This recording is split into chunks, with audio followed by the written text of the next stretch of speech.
नमस्कार शेतकरी मित्रांनो, मी ऍक्टिव्ह फार्मर आणि माझ्या शेतीविषयक चॅनल मध्ये मी आपलं स्वागत करतो। शेतकरी मित्रांनो, बऱ्याच शेतकऱ्यांना रब्बी कांद्यामध्ये जोड कांदा होणे किंवा दुबळका कांदा होणे किंवा बऱ्याच भागामध्ये बेळा कांदा म्हणतात, असे कांदे होण्याचं प्रमाण बऱ्यापैकी असतं। साधारण 2 ते 3% कांदे होणं साहजिक गोष्ट आहे, पण जेव्हा 15 ते 20% आपल्या कांद्यामध्ये जर जोड कांदा होत असेल तर आपलं नियोजन कुठं ना कुठं तरी चुकतंय आणि आपण कुठं चुकतोय त्याच्यावर काय उपाय करता येतील याविषयी आज मी या व्हिडिओच्या माध्यमातून बोलणार आहे। तर तुम्ही माझा व्हिडिओ शेवटपर्यंत नक्की बघा आणि अशी जर समस्या तुमच्या कांदा प्लॉट मध्ये येत असेल तर नक्की हे उपाय करून बघा। तुम्हाला 100% जास्तीत जास्त उत्पादन निघायला आणि गुणवत्तापूर्ण उत्पादन निघायला मदत होणार आहे। तर शेतकरी मित्रांनो, चला सुरू करूया की जोड कांदा का होतो। शेतकरी मित्रांनो, बऱ्याच वेळा आपल्याला बियाणं योग्य पद्धतीनं न मिळाल्यामुळे किंवा बियाणं तयार करताना जो कांदा वापरला गेला आहे तो आपल्याला माहित नसल्यामुळे आपण बियाणं खरेदी करतो आणि जेव्हा लागवड केली जाते आणि त्याच्यामध्ये आनुवंशिकतेमुळे आपल्या प्लॉट मध्ये जोड कांदा होण्याचं प्रमाण वाढतं। त्याच्यानंतर दुसरा मुद्दा म्हणजे खत व्यवस्थापन। खत देताना आपण अजिबात विचार करत नाही, खतांचा भडीमार करत असतो। आपल्याला खूप मोठा कांदा पाहिजे असतो, त्याच्यामुळे आपण खताचं नियोजन योग्य पद्धतीने करत नाही आणि त्यातल्या त्यात बरेच शेतकरी नत्रयुक्त खतांचा जास्तीत जास्त वापर करतात। त्याचा देखील परिणाम आपल्या कांद्यामध्ये जोड कांदा होताना होत असतो। त्याच्यानंतर तिसरा मुद्दा आहे पाणी व्यवस्थापन। पाणी व्यवस्थापन करताना आपल्याला विशेष काळजी घेणं गरजेचं आहे। सगळ्यात पहिले आपल्याला मातीचा पोत लक्षात घ्यावा लागणार आहे, त्याच्यानंतरच पाणी व्यवस्थापन करायचं आहे। त्यानंतर वापसा कंडिशन असतानाच आपण पाणी व्यवस्थापन केलं पाहिजे। अतिरिक्त पाणी दिल्यानंतर नत्राचं प्रमाण वाढतं। वातावरणातही बऱ्यापैकी गारवा असतो, नोव्हेंबर, डिसेंबर, जानेवारी अशा परिस्थितीमध्ये आपल्याला पाणी व्यवस्थापन करणं खूप गरजेचं असतं। बरेचसे शेतकरी काय करतात की आपल्या जलस्रोताचं पाणी कमी पडणार आहे म्हणून वारंवार पाण्याच्या पाळ्या देतात, त्याचाही दुष्परिणाम आपल्या कांदा पिकामध्ये होत असतो। त्याच्यानंतर आपण ज्या रोग किडींच्या आणि बुरशींसाठी फवारण्या करत असतो त्यामध्ये आपण पीजीआरचा म्हणजे पोषकांचा वापर अतिरिक्त करत असतो, त्याचा देखील परिणाम आपल्या कांदा पिकामध्ये होत असतो। हे सगळे जे कारण आहेत ते आपल्या कांदा पिकामध्ये जोड कांदा, दुबळका कांदा किंवा बेळा कांदा होण्याचं प्रमाण वाढवतो। तर याच्यावर आपल्याला काय उपचार करता येतील?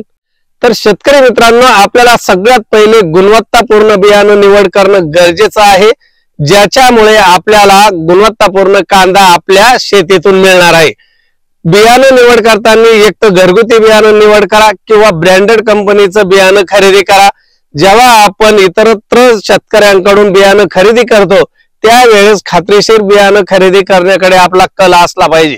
ते जर नाही केलं आपण तर आपण केलेल्या मेहनतीला अजिबात फळ येणार नाही, आपले प्रयत्न निष्फळ ठरतील।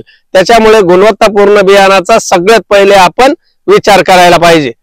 त्याच्यानंतर शेतकरी मित्रांनो, खत व्यवस्थापन करताना आपल्याला विशेष काळजी घेणं गरजेचं आहे। मी तर सांगेल की खत व्यवस्थापन करताना युरिया अजिबात आपल्याला उन्हाळ कांद्यासाठी द्यायचा नाहीये। जर समजा माती परीक्षण केल्यानंतर तुम्हाला असं आढळलं की आपल्या क्षेत्रामध्ये नत्राचं प्रमाण कमी आहे, त्यावेळेस तुम्ही अमोनियम सल्फेट हे एकच नत्र उपलब्ध करणारं खत तुम्ही दिलं पाहिजे आणि तेही एकरी फक्त 50 किलो दिलं पाहिजे, यापेक्षा अतिरिक्त खत देऊ नये।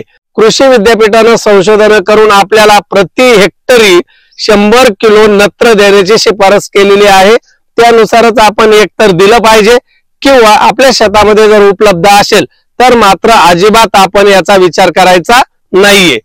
मग खत व्यवस्थापनामध्ये आपण काय बदल करायला पाहिजे? तर शेतकरी मित्रांनो, जास्तीत जास्त फॉस्फरस आणि पोटॅश युक्त खतांचा वापर आपण आपल्या खत व्यवस्थापनामध्ये केला पाहिजे।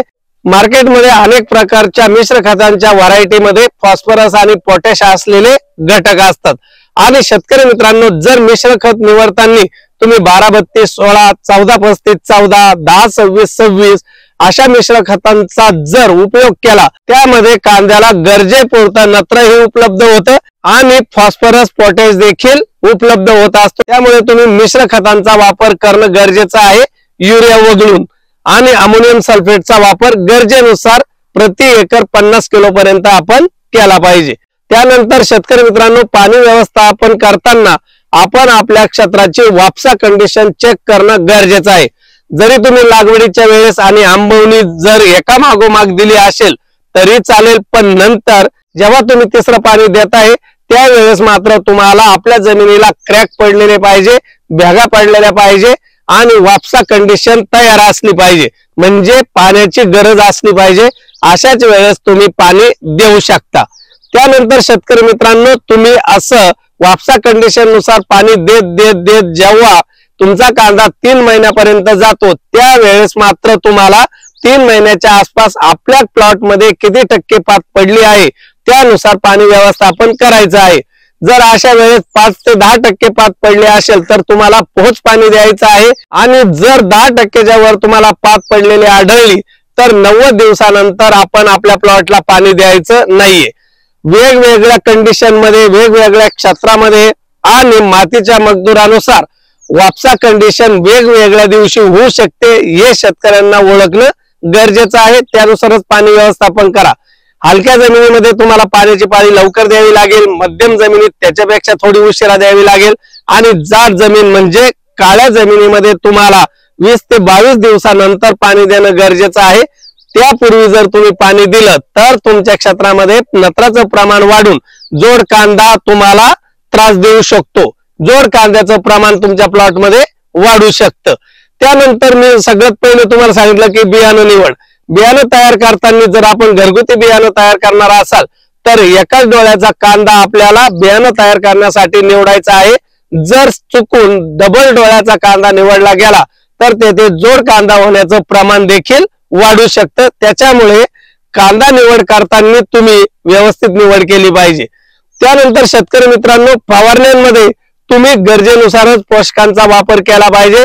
साधारण पहिल्या 3 फवारण्यापर्यंत म्हणजे 45 ते 50 दिवसापर्यंत फक्त PGR चा वापर केला पाहिजे। त्याच्यानंतर नैसर्गिक पद्धतीने कांदा उतरू द्यायचा आहे किंवा त्याची जी वाढ आहे ती नैसर्गिक पद्धतीने होऊ देण्याची गरज आहे। त्याच्यानंतर कोणत्याही प्रकारचं तुम्ही 05234 असेल, 0050 असेल किंवा कांदा उतरणारे इतरही कोणते जे प्रॉडक्ट आहेत त्याचा वापर अतिरिक्त जर झाला तर अशा वेळेस देखील जो मोठा कांदा आहे त्याच्यामधून एक कोंब एक्स्ट्रा येऊन त्याच्यामध्ये जोड कांदा होण्याची शक्यता वाढते। त्याच्यामुळे पहिल्या 3 फवारण्यापर्यंत किंवा 50 दिवसापर्यंतच तुम्ही PGR वापरणं गरजेचं आहे। त्यानंतर शेतकरी मित्रांनो, साधारण 45 ते 50 दिवसानंतर तुम्हाला बोरानची फवारणी करणं गरजेचं आहे आणि ते प्रति एकर साधारण तुम्ही 200 लिटर पाण्यासाठी 250 ग्रॅम बोरान घेऊन त्याची फवारणी केली पाहिजे। आणि जमलं तर तुम्ही बेसल डोस मध्ये कॅल्शियम वापरला पाहिजे। जर नसेल वापरला तर नंतर पाट पाण्यातून, ड्रिप मधून किंवा स्प्रिंकलर मधून देखील तुम्ही कॅल्शियमची मात्रा देऊ शकता। त्याच्यामुळे काय होतं की जोड कांदा जो होणार आहे म्हणजे काय होतं की अतिरिक्त वाढ होऊन तो फुटून जातो। तर अशा वेळेस कॅल्शियम त्याची पेशींची संख्या वाढवून कांदा मोठा होण्याला मदत होईल आणि कोणत्याही प्रकारचे क्रॅक जाणार नाही। क्रॅक गेले नाही तर तुमची जोड कांद्याची संख्या देखील त्यातून कमी होणार आहे। त्याच्यामुळे कांदा पिकात देखील जे सूक्ष्म अन्नद्रव्य आहे कॅल्शियम, बोरान त्याचाही वापर आपण योग्य पद्धतीने आपल्या पिकामध्ये केला पाहिजे। अशा सगळ्या गोष्टीवर जर तुम्ही विचार करून तुम्ही बियाणं निवड, त्याच्यानंतर खत व्यवस्थापन, पाणी नियोजन आणि फवारणी नियोजन या सगळ्या गोष्टी जर चांगल्या पद्धतीने केल्या तर तुमच्या उन्हाळ कांदा पिकामध्ये जोड कांदा असेल, बेळा कांदा असेल तो कमी होईल किंवा त्यामध्ये नसेलच। जर समजा आपल्या कांदा प्लॉट मध्ये जोड कांदा हे जर जास्त वाढलं तर आपलं उत्पादन कमी होतं, मार्केटला बाजार भाव देखील कमी मिळतो। याचा विचार तुम्ही करणं गरजेचं आहे। मी या ज्या सगळ्या समस्या तुम्हाला सांगितल्या त्यावर उपाय सांगितले तर हे नक्की तुम्ही तुमच्या प्लॉट मध्ये प्रयोग म्हणून करून बघा आणि मला रिझल्ट आल्यानंतर कमेंट मध्ये नक्की उत्तर द्या की मी योग्य सांगितलं आहे की नाही। तर शेतकरी मित्रांनो, मला आशा आहे की मी तुम्हाला दिलेली जी माहिती आहे ती नक्की तुम्हाला आवडली असेल। जर आवडली असेल तर इतर शेतकरी मित्रांनाही शेअर करा, लाईक करा आणि पुन्हा भेटूया अशाच माहितीपूर्ण, महत्वपूर्ण आणि नाविन्यपूर्ण व्हिडिओमध्ये। तोपर्यंत नमस्कार।